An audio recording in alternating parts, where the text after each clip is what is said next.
There it is. He timed it right. Counting to explode with the left. Oh, and that right, but Davis took off some of the steam of the punch, but still. Welcome to the motherfucking later. We're covering today's top boxing news.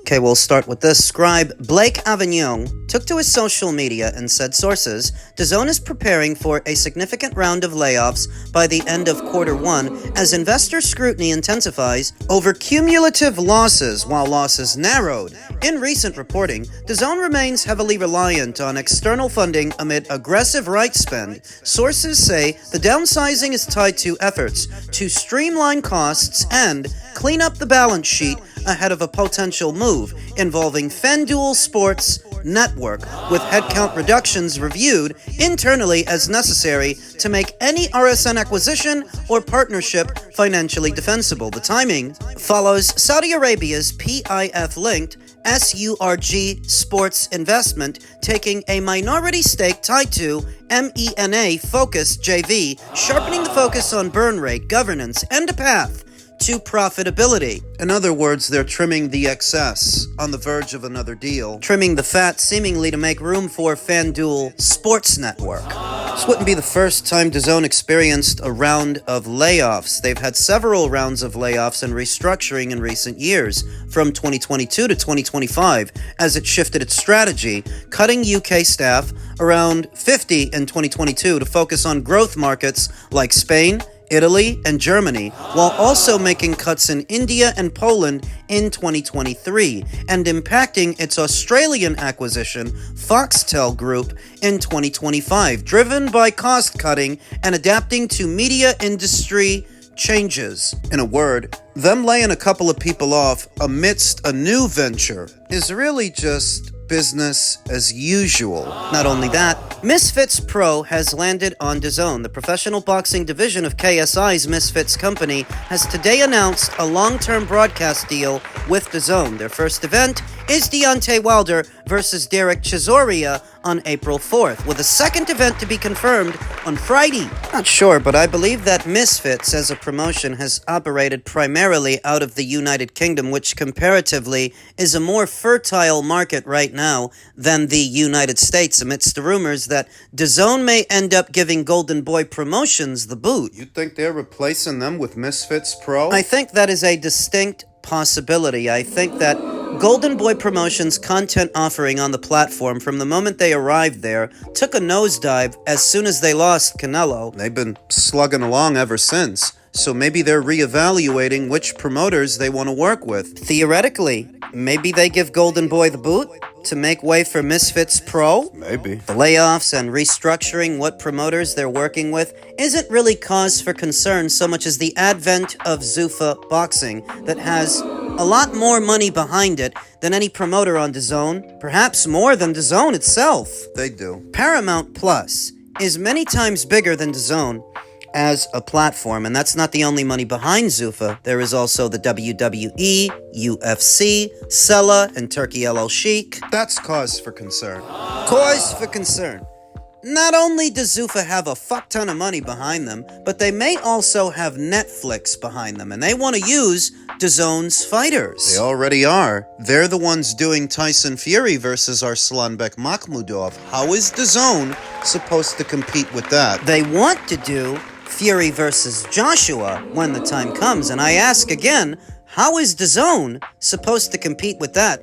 So that when I hear about a new round of layoffs at the end of the first quarter... No, that's not really cause for concern. Zuffa Boxing is cause for concern. Because Zuffa's offering boxing on a bigger platform for a lower price than you guys are.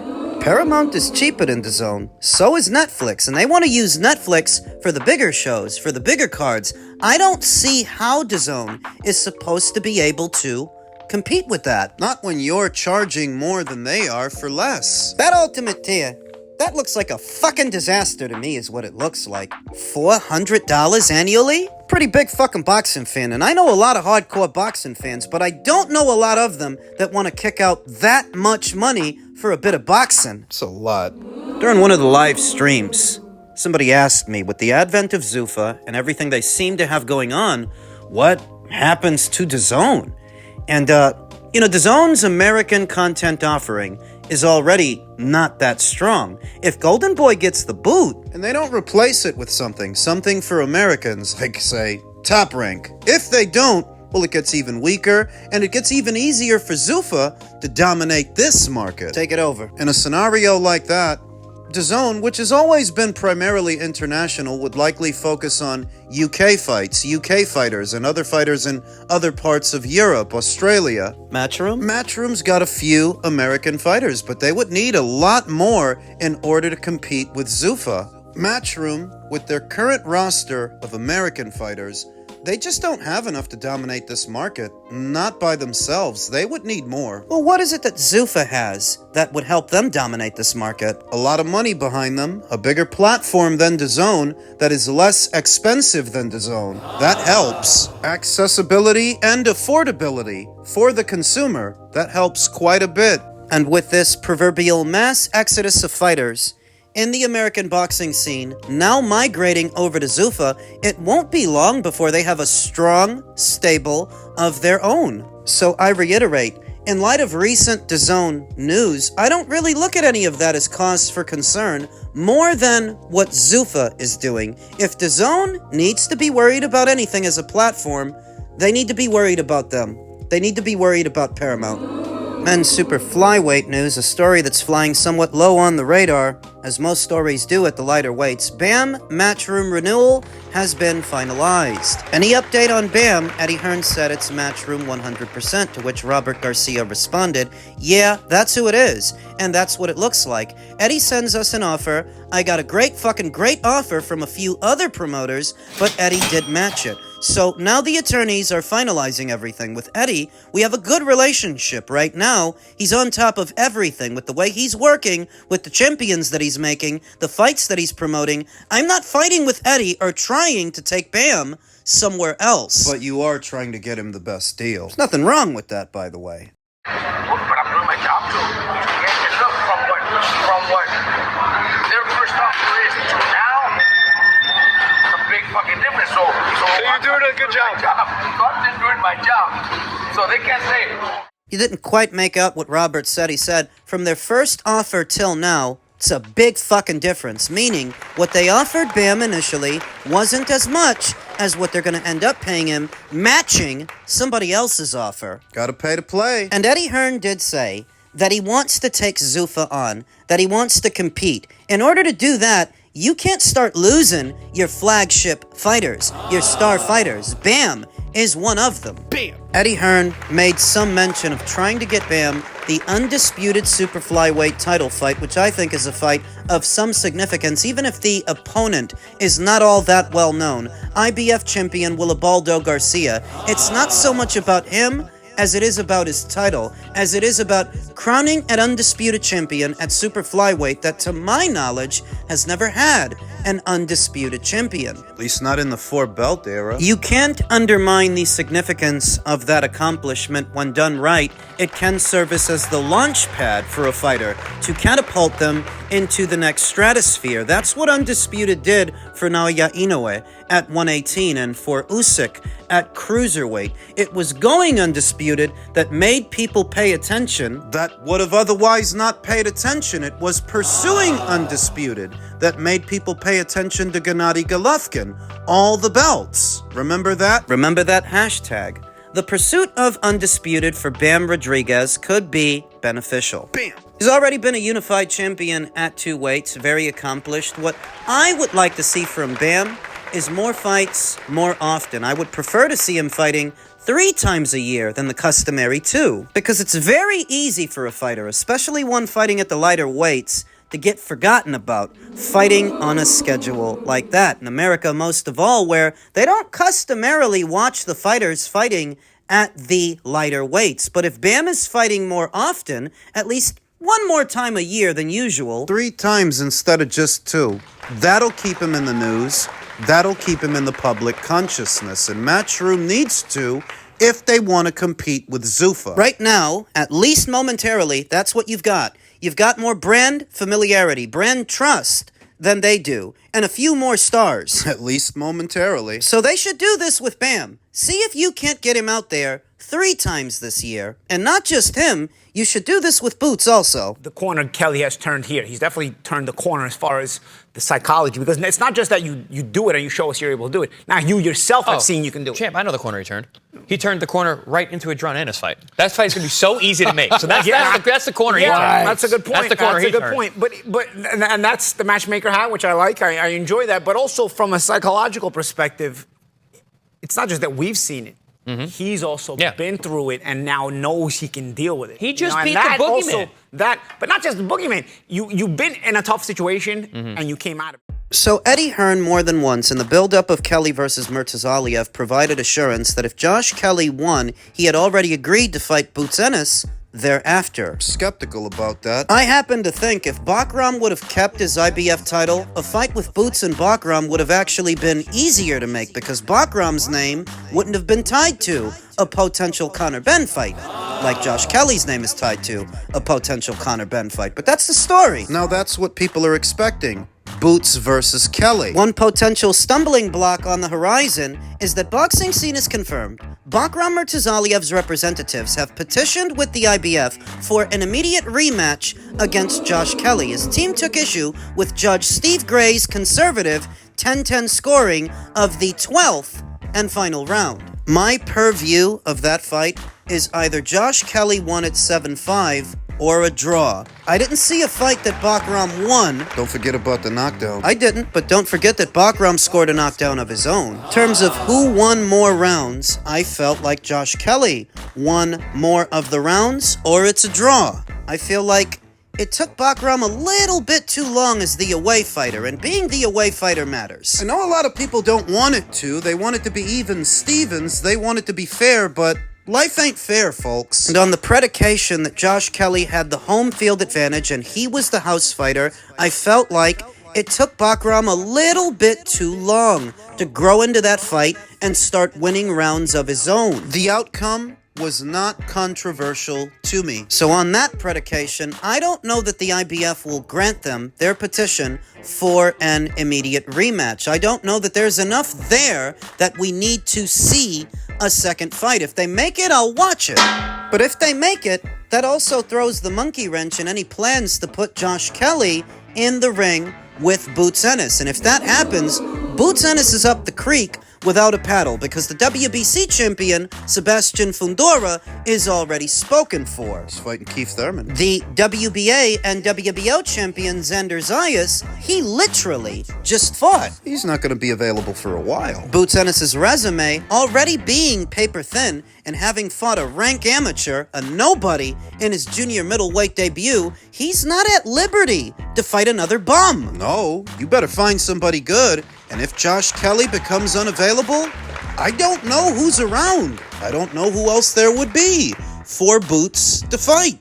So it is a pickle. I'm just sat here thinking about all the stuff that Deontay Wilder's been saying recently. And even me, I got sort of dragged into posting stuff, video me knocking him out and whatever. I've just deleted it actually off my story because rather than retaliating and hate on somebody, this man really does have mental health issues, it's evident to see. And rather than just go back and forward with him and yada yada yada, saying he's deluded and all that, I'm just going to pray for him and I'm going to ask God to help him. He obviously needs the help, and yeah, I'm not getting involved in pettiness. The fights were won fair and square, and that's it. I'm going to pray for him, and I'm going to ask the Father to bring him back to the light, because this man is lost soul, and I beg Jesus to return him to the kingdom. And although this man probably doesn't like me or whatever reason, don't know why, because I made him a hell of a lot of money, tens of millions. Tough times can make people say and do crazy things. I know he's been having a tough time with his personal life and his family and stuff, so it's very difficult times for Deontay Wilder. So whatever he says, I take it with a pinch of salt. I know it's not personal, and I hear he's a brother in Christ these days, and any brother in Christ is always welcome to come train at mine whatever. Needs to get away, needs to do some training, my door's always open. Even if the man don't like me or whatever, door's always open there for you.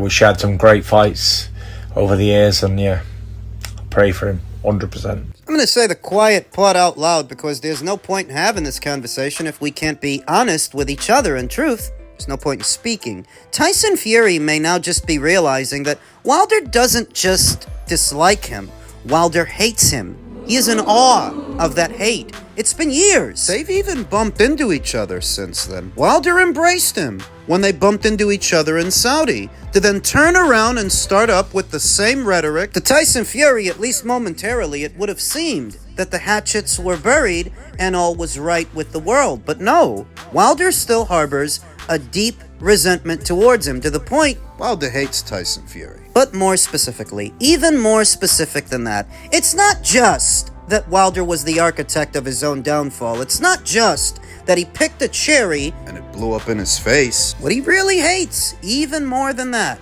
is that he lost to a white man. Tyson Fury is in awe of that hate. Race relations often being a taboo subject, but you often see the same old tropes that some individuals feel physically superior to some others. Faster, stronger. It's a common theme here in the United States. So for Deontay Wilder, who up until that point harbored those same sentiments, to then turn around and lose the way that he did on Black History Month, no less, to a white man. Psychologically, he cannot cope. He cannot deal. That's where the cheating accusations come from. It's not possible. There's no way that he could beat me. Not fairly. He must have cheated. So you see the mentality. Many of you knew this already, but how often do you hear it iterated in the media? That's what's really eating Wilder.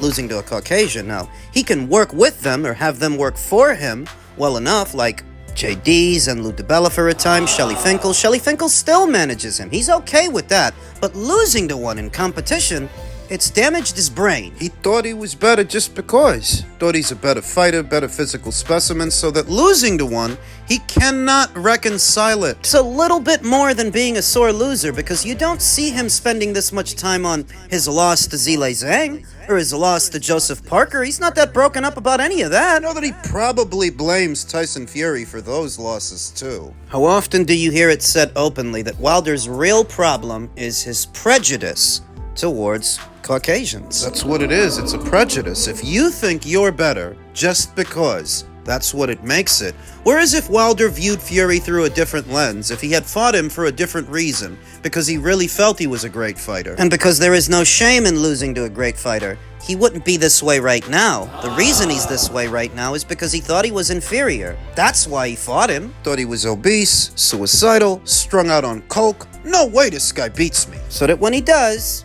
you've got to come down off of your high horse or make excuses to cope with the reality. He cheated. They drugged me. The refs. The system. I am the victim.